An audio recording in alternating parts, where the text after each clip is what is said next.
ಆತ್ಮೀಯ ವಿದ್ಯಾರ್ಥಿಗಳೇ, ಎಲ್ಲರಿಗೂ ನಮಸ್ಕಾರ. ತಾವೆಲ್ಲರೂ ಕೂಡ ಮನೆಯಲ್ಲೇ ಇದ್ದೀರಿ ಮತ್ತು ಸರ್ಕಾರದ ನಿಯಮವನ್ನು ಪಾಲಿಸ್ತಾ ಇದ್ದೀರಾ ಅಂತ ಹೇಳಿ ನಾನು ಭಾವಿಸಿಕೊಂಡು ಈ ಭಾಗದಲ್ಲಿ ಇವತ್ತಿನ ದಿನ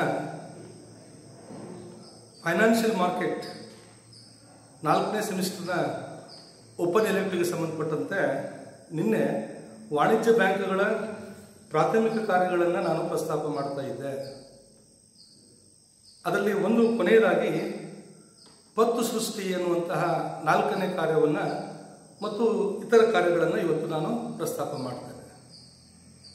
ವಾಣಿಜ್ಯ ಬ್ಯಾಂಕು ಅಂತಕ್ಕಂಥದ್ದು ಒಂದು ಪ್ರಮುಖವಾದಂತಹ ಕಾರ್ಯವನ್ನು ನಿರ್ವಹಿಸ್ತದೆ. ಅದನ್ನು ನಾವು ಪತ್ತು ಸೃಷ್ಟಿ, credit creation. So the credit creation function of a commercial bank is the most important and outstanding function of commercial bank. So what is credit creation? So credit creation refers to the ability of a bank to expand deposits as a multiply of its reserve. ಪತ್ತು ಸೃಷ್ಟಿ ಅಂತ ಹೇಳಿ ಅಂದರೆ ಪ್ರತಿಯೊಂದು ವಾಣಿಜ್ಯ bank ಕೂಡ ಠೇವಣಿಗಳನ್ನು ಸ್ವೀಕಾರ ಮಾಡ್ತದೆ. ಈ ರೀತಿ ಸ್ವೀಕರಿಸತಕ್ಕಂತಹ ಠೇವಣಿಗಳನ್ನು ವಾಣಿಜ್ಯ ಬ್ಯಾಂಕು ಅಂತಕ್ಕಂಥದ್ದು ಸಾಲ ಮತ್ತು ಮುಂಗಡಗಳನ್ನಾಗಿ ಪರಿವರ್ತನೆ ಮಾಡ್ತದೆ. ಸೊ ಅಂದರೆ ವಾಣಿಜ್ಯ ಬ್ಯಾಂಕು ಒಂದು ನಿರ್ದಿಷ್ಟ ಮೊತ್ತದ ಹಣವನ್ನು ತನ್ನಲ್ಲಿ ಕಾದಿರಿಸಿಕೊಂಡು ಆ ದೇಶದ ಕೇಂದ್ರ ಬ್ಯಾಂಕಿನ ನಿರ್ದೇಶನದನ್ವಯ ಒಂದು ನಿರ್ದಿಷ್ಟ ಪ್ರತಿಯೊಂದು ಠೇವಣಿಯ ಮೇಲಿನ ಒಂದು ನಿರ್ದಿಷ್ಟ ಮೊತ್ತದ ಹಣವನ್ನು ಕಾದಿರಿಸಿಕೊಂಡು ಉಳಿದಂತಹ ಹಣವನ್ನು ಸಾಲವನ್ನಾಗಿ ಹೂಡಿಕೆಗಳನ್ನಾಗಿ ಮಾಡ್ತದೆ. ಸೊ ಈಗ ಪ್ರತಿ ವಾಣಿಜ್ಯ ಬ್ಯಾಂಕಿನ ಪ್ರತಿಯೊಂದು ಠೇವಣಿಯೂ ಕೂಡ ಸಾಲವನ್ನು ಸೃಷ್ಟಿಸ್ತದೆ ಅಂತ ಹೇಳ್ತಾರೆ. ಅದಕ್ಕೆ ಬಹಳ ಸರಳವಾಗಿ ಒಂದು ಉದಾಹರಣೆ ಮೂಲಕ ನಾನು ನಿಮ್ಗೆ ಹೇಳಲಿಕ್ಕೆ ಬಯಸ್ತೇನೆ. ಯಾವುದೇ ಒಂದು ವಾಣಿಜ್ಯ ಬ್ಯಾಂಕು 10,000 ರೂಪಾಯಿಗಳ ಠೇವಣಿಯನ್ನು ಒಬ್ಬ ಗ್ರಾಹಕನಿಂದ ಪಡೆದುಕೊಳ್ತದೆ ಅಂತ ಇಟ್ಕೊಳ್ಳೋಣ. ಸೊ ಅದನ್ನು ನಾವು ಪ್ರಾಥಮಿಕ ಠೇವಣಿ ಅಂತ ಹೇಳ್ತೇವೆ. Primary deposits and derivative deposits ಅಂತ ಹೇಳಿ, ಆರ್ ಆಕ್ಟಿವ್ ಡೆಪಾಸಿಟ್ಸ್ ಅಂತ ಹೇಳಿ ಪ್ರಾಥಮಿಕ ಠೇವಣಿಯನ್ನು ಸ್ವೀಕಾರ ಮಾಡ್ತದೆ. 10,000 ರೂಪಾಯಿನ ಠೇವಣಿಯನ್ನು ಒಬ್ಬ ಗ್ರಾಹಕರಿಂದ ಸ್ವೀಕಾರ ಮಾಡ್ತದೆ. ಅದು ಆ ವಾಣಿಜ್ಯ ಬ್ಯಾಂಕಿನ ಪ್ರಾಥಮಿಕ ಠೇವಣಿಯಾಗಿರ್ತದೆ. ಆಗ ಆ ಒಂದು ವಾಣಿಜ್ಯ ಬ್ಯಾಂಕು ಅಂತಕ್ಕಂಥದ್ದು ಆ ದೇಶದ ಕೇಂದ್ರ ಬ್ಯಾಂಕಿನ ನಿರ್ದೇಶನದನ್ವಯ ಒಂದು ನಿರ್ದಿಷ್ಟ ಹಣದ ದ್ರವ್ಯದ ಅನುಪಾತವನ್ನು ಕಾದಿರಿಸಿಕೊಂಡಿರುತ್ತದೆ. ಉದಾಹರಣೆಗೆ ಆ ಬ್ಯಾಂಕು 10% 10ರಷ್ಟು ಠೇವಣಿಯ ಮೇಲಿನ 10% ಹಣವನ್ನು ರಿಸರ್ವ್ ಫಂಡ್ ಆಗಿ ಬಳಸ್ತದೆ ಅಂತ ಇಟ್ಕೊಳ್ಳೋಣ. ಒಂದು 10,000 ರೂಪಾಯಿ ಠೇವಣಿಯ ಮೇಲೆ 1,000 ರೂಪಾಯಿಯನ್ನ ಕ್ಯಾಶ್ ಆಗಿ ಇಟ್ಟುಕೊಂಡು ದ್ರವ್ಯದ ಹಣವನ್ನು ಇಟ್ಟುಕೊಂಡು ಉಳಿದಂತಹ 9,000 ರೂಪಾಯಿ ಹಣವನ್ನು ಅದು ಸಾಲವನ್ನಾಗಿ ಹೂಡಿಕೆಯನ್ನಾಗಿ ಪರಿವರ್ತಿಸ್ತದೆ. ಹೀಗೆ ಆ ಬ್ಯಾಂಕು 9,000 ರೂಪಾಯಿ ಸಾಲವನ್ನು ಇನ್ನೊಬ್ಬ ವ್ಯಕ್ತಿ ಕೊಟ್ಟಾಗ ಅದು ಇನ್ನೊಂದು ಬ್ಯಾಂಕಿನ ಠೇವಣಿ ಆಗುತ್ತೆ. ಅದು ಬಿ ಬ್ಯಾಂಕಿನಲ್ಲಿ ಅವನು ಅದೇ ಬ್ಯಾಂಕಿನ ಗ್ರಾಹಕ ಆಗಿರ್ಬೋದು ಅಥವಾ ಬೇರೆ ಬ್ಯಾಂಕಿನಲ್ಲಿ ಆ 9,000 ಹಣವನ್ನು ತಾನು ಕಾದಿರಿಸ್ತಾನೆ. ಅಂದ್ರೆ ಯಾವುದೇ ಬ್ಯಾಂಕು ತಾನು ಕೊಡ್ತಕ್ಕಂಥ ಸಾಲವನ್ನು ನಗದು ರೂಪದಲ್ಲಿ ಕೊಡೋದಿಲ್ಲ, ಚೆಕ್ಗಳ ಮೂಲಕ ಅದು ಕೊಡ್ತದೆ. ಅದು ಇನ್ನೊಂದು ಬ್ಯಾಂಕಿನ ಠೇವಣಿ ಆಗ್ತದೆ. ಸೊ ಆ ಬಿ ಬ್ಯಾಂಕಿಗೆ 9,000 ರೂಪಾಯಿ ಠೇವಣಿ ಬರ್ತದೆ, ಅದು ಪ್ರಾಥಮಿಕ ಠೇವಣಿ ಆಗಿರ್ತದೆ. ಆ ಹಣವನ್ನು ಆ ಬ್ಯಾಂಕ್ ಇಟ್ಟುಕೊಂಡು ಕನಿಷ್ಠ 10% ಹಣವನ್ನು ಅಂದ್ರೆ 900 ರೂಪಾಯಿಯಷ್ಟು ಹಣವನ್ನು ಆ ಬ್ಯಾಂಕ್ ಅಂತಕ್ಕಂಥದ್ದು ಕಾದಿರಿಸಿಕೊಂಡು 8,100 ರೂಪಾಯಿ ಹಣವನ್ನು ಮತ್ತೆ ಅದು ಸಾಲವನ್ನಾಗಿ ಪರಿವರ್ತನೆ ಮಾಡ್ತದೆ. ಆ 8,100 ರೂಪಾಯಿ ಅಂತಕ್ಕಂಥದ್ದು ಮತ್ತೊಂದು ಬ್ಯಾಂಕಿನ ಸಿ ಬ್ಯಾಂಕಿನ ಪ್ರಾಥಮಿಕ ಠೇವಣಿ ಆಗ್ತದೆ. ಹೀಗೆ ಆ 10,000 ರೂಪಾಯಿ ಹಣವನ್ನು ಎಲ್ಲಿವರೆಗೆ ಅದನ್ನ ಕೊನೆಯ ಹಣ ಅಂದ್ರೆ ಮತ್ತೆ ಅದನ್ನು ಸಾಲವನ್ನಾಗಿ ಪರಿವರ್ತಿಸಲಿಕ್ಕೆ ಆಗೋದಿಲ್ಲ ಅಲ್ಲಿವರೆಗೂ ಕೂಡ ಆ ಹಣವನ್ನು ಹೊಸ ಠೇವಣಿಯನ್ನಾಗಿ ಸೃಷ್ಟಿ ಮಾಡ್ತಾ ಇರ್ತದೆ. ಹೀಗೆ ಒಂದು 10,000 ರೂಪಾಯಿ ಠೇವಣಿ ಅಂತಕ್ಕಂಥದ್ದು 3 ಪಟ್ಟು 4 ಪಟ್ಟು ಸಾಲವನ್ನು ಸೃಷ್ಟಿ ಮಾಡ್ತದೆ. ಇದನ್ನು ನಾವು ಪತ್ತು ಸೃಷ್ಟಿ ಅಂತ ಹೇಳ್ತೇವೆ. ಸೊ ಈ ಕಾರ್ಯ ಬಹಳಷ್ಟು ಪ್ರಮುಖವಾದಂತಹ ಕಾರ್ಯ, ವಾಣಿಜ್ಯ ಬ್ಯಾಂಕಿನ ಕಾರ್ಯ. ಇವತ್ತು ದೇಶದ ಆರ್ಥಿಕ ಚಟುವಟಿಕೆಗಳಲ್ಲಿ ವಾಣಿಜ್ಯ ಬ್ಯಾಂಕ್ಗಳ ಪಾತ್ರ ಏನು ಅಂತ ಹೇಳ್ತೀವಲ್ಲ, ಅಲ್ಲಿ ಬಹಳ ಪ್ರಮುಖವಾಗಿ ಈ ಪತ್ರ ಸೃಷ್ಟಿಯ ಕಾರ್ಯವನ್ನು ನಾವು ಉದಾಹರಿಸಬೇಕಾಗ್ತದೆ. ಯಾಕೆ ಅಂತಂದ್ರೆ ಇಲ್ಲಿ ನಾನು ಬಹಳ ಸಾಮಾನ್ಯವಾಗಿ ಒಂದು ವಾಣಿಜ್ಯ ಬ್ಯಾಂಕ್, ಕೇಂದ್ರ ಬ್ಯಾಂಕು ಹಣವನ್ನು ಚಲಾವಣೆ ಮಾಡ್ತದೆ. ಈ ಚಲಾವಣೆ ಆಗಿರ್ತಕ್ಕಂಥ ಹಣದ ಪೂರೈಕೆಯನ್ನು ಮಾಡತಕ್ಕಂಥದ್ದು ವಾಣಿಜ್ಯ ಬ್ಯಾಂಕು. ವಾಣಿಜ್ಯ ಬ್ಯಾಂಕ್ಗಳು ಅತ್ಯಂತ ಕಡಿಮೆ ಬಡ್ಡಿ ದರದಲ್ಲಿ ಗ್ರಾಹಕರಿಗೆ ಸಾಲ ಮತ್ತು ಮುಂಗಡಗಳನ್ನು ಕೊಡ್ತದೆ. ಯಾವಾಗ ಬ್ಯಾಂಕ್ ರೇಟ್ ಏನಿರ್ತದೆ ಕಡಿಮೆ ಆಗ್ತದೆ, ಗ್ರಾಹಕರು ಮತ್ತು ವ್ಯಾಪಾರೋದ್ಯಮಿಗಳು, ಉತ್ಪಾದಕರು ಬ್ಯಾಂಕ್ಗಳಿಂದ ಸಾಲವನ್ನು ಪಡೆದುಕೊಂಡು ತಮ್ಮ ಉತ್ಪಾದನೆಯನ್ನು ವಿಸ್ತಾರ ಮಾಡ್ತಾರೆ. ಅದರಲ್ಲಿ ಎರಡು ಪ್ರಮುಖವಾದಂತಹ ಕಾರ್ಯಗಳು ಕೇಂದ್ರ ಬ್ಯಾಂಕು ಮತ್ತು ವಾಣಿಜ್ಯ ಬ್ಯಾಂಕ್ಗಳಲ್ಲಿ. ವಾಣಿಜ್ಯ ಬ್ಯಾಂಕ್ ಅಂತಕ್ಕಂಥದ್ದು ಪತ್ತು ಸೃಷ್ಟಿಯ ಕಾರ್ಯವನ್ನು ಮಾಡಿದರೆ, ಕೇಂದ್ರ ಬ್ಯಾಂಕ್ ಅಂತಕ್ಕಂಥದ್ದು ಪತ್ತು ನಿಯಂತ್ರಣವನ್ನು ಮಾಡ್ತಾರೆ. ಆ ದೇಶದ ಅರ್ಥವ್ಯವಸ್ಥೆಯಲ್ಲಿ ಉತ್ಪಾದನಾ ಚಟುವಟಿಕೆಗಳು, ಕೈಗಾರಿಕಾ ಚಟುವಟಿಕೆಗಳು ಉತ್ತೇಜನಗೊಳ್ಳಬೇಕಂದ್ರೆ ಬ್ಯಾಂಕ್ ಅಂತಕ್ಕಂಥ ಕೇಂದ್ರ ಬ್ಯಾಂಕ್ ಅಂತಕ್ಕಂಥದ್ದು ಬಡ್ಡಿ ದರವನ್ನು ಕಡಿಮೆ ಮಾಡ್ತದೆ. Bank rate or interest rate ಅಂತ ಹೇಳ್ತೀವಿ. ಸೊ ಬಡ್ಡಿ ದರವನ್ನು ಕಡಿಮೆ ಮಾಡಿ ವಾಣಿಜ್ಯ ಬ್ಯಾಂಕ್ಗಳಿಗೆ ಸಾಲವನ್ನು ಕೊಡಲಿಕ್ಕೆ ಉತ್ತೇಜನ ಮಾಡ್ತದೆ. ಅಂದ್ರೆ ಹಣದ ಪೂರೈಕೆ, ಪತ್ತನ್ನು ವಿಸ್ತರಣೆ ಮಾಡಬೇಕಾದಾಗ ಸನ್ನಿವೇಶದಲ್ಲಿ ಬ್ಯಾಂಕ್ ಹಣ ಅಂತಕ್ಕಂಥದ್ದು ಸಾರ್ವಜನಿಕ ಹಣವಾಗ್ತದೆ. Bank money is converted into the public money. When the rate of inflation will be goes and increases, the central bank will recall the public loans. At a time, the bank rate will be goes and increases. As a result of the increase in the bank rate, commercial banks will recall the public loans. At the time, public money is converted into the bank money. So the supply and circulation of money in an existing economy which is controlled and guided by the central bank, the commercial banks will increase the supply of money by decreasing the interest rate, and the commercial banks will recall the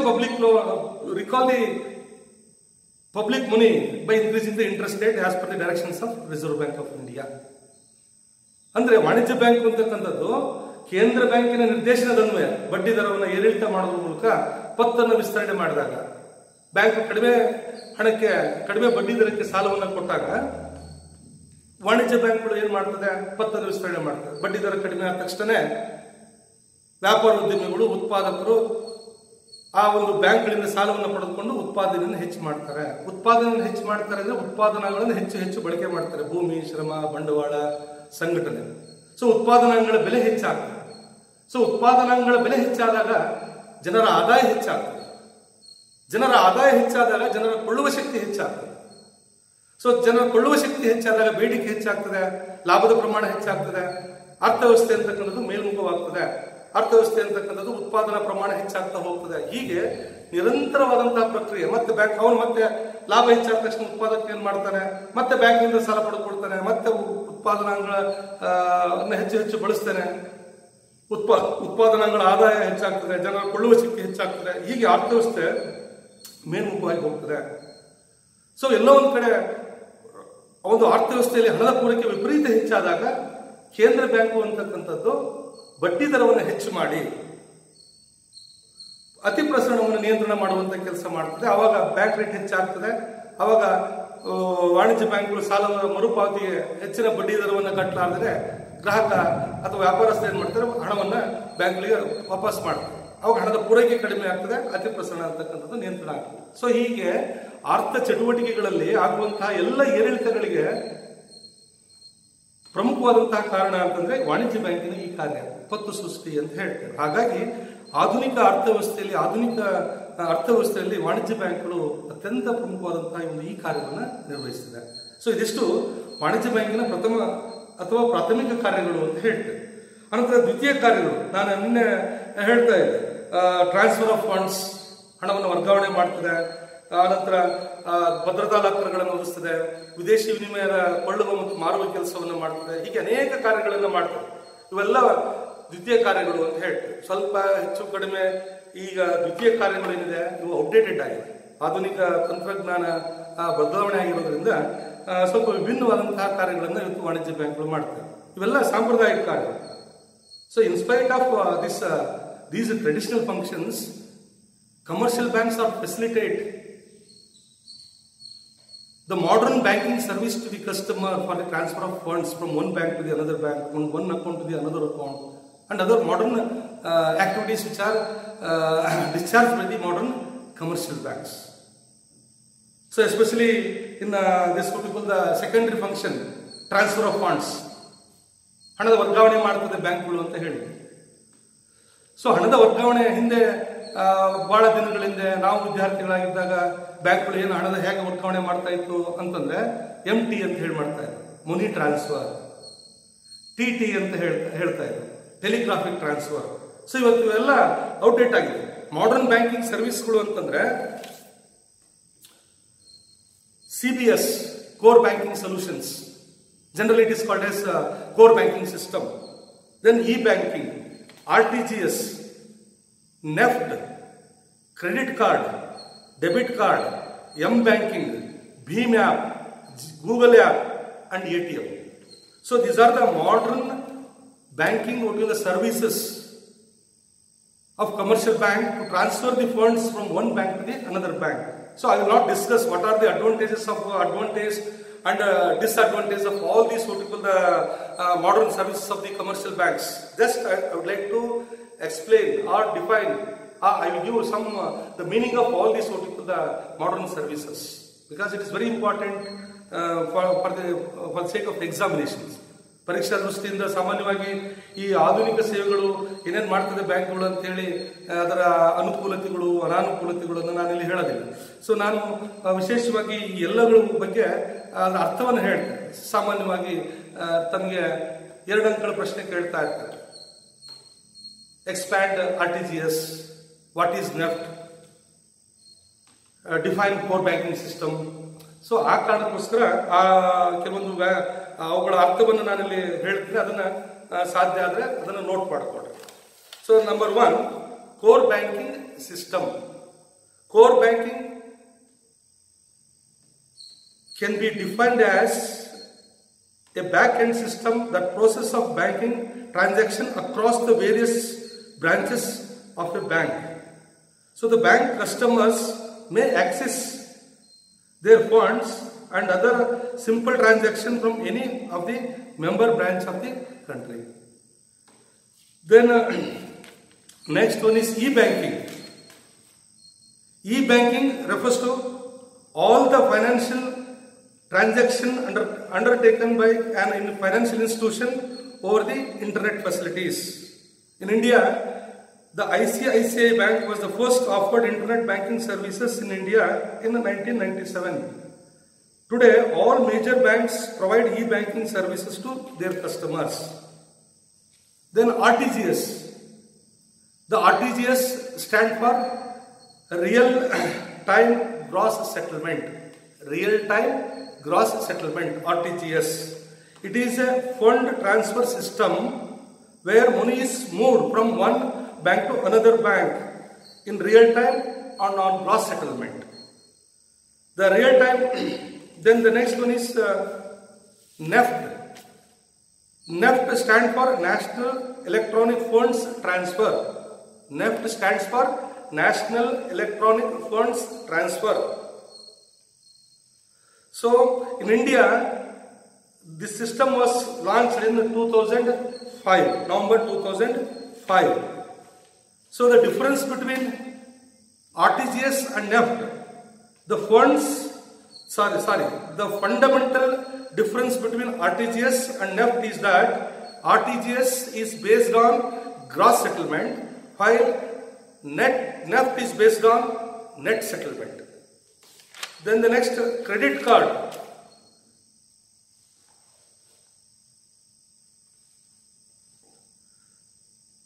So a credit card is an electronic plastic card issued by a financial institution that allows its users to borrow pre-approved funds at the point of sale in order to complete purchases. So this limit is decided by the institution based on your credit score and history. Generally, higher the score, better the history, higher is the limit. Debit card. A card is a payment card that deducts the money directly from a customer's checking account to pay for purchases. M-banking, mobile banking. Mobile banking is an act of making financial transaction on a mobile devices. Google Pay. Google Pay is a digital wallet and payment platform from Google. Google Wallet was the first company to use mobile payment system developed for Android devices in 2011. BHIM stands for the Bharat Interface for Money. It is a UPI enabled initiative to facilitate safe, easy and instant digital payments through the mobile phones. And ATM cards, ATM, automated teller machine. The ATM stands for automated teller machine. So automated teller machine is an electronic banking outlet that allows customers to complete the basic transactions without any aid of a branch representative or teller. The first ATM appeared in London in 1967. At present, there are more than 3.5 million ATMs used across the world. So this is all about the modern banking services. In the next class, we will directly switch over the regional rural banks. Thank you.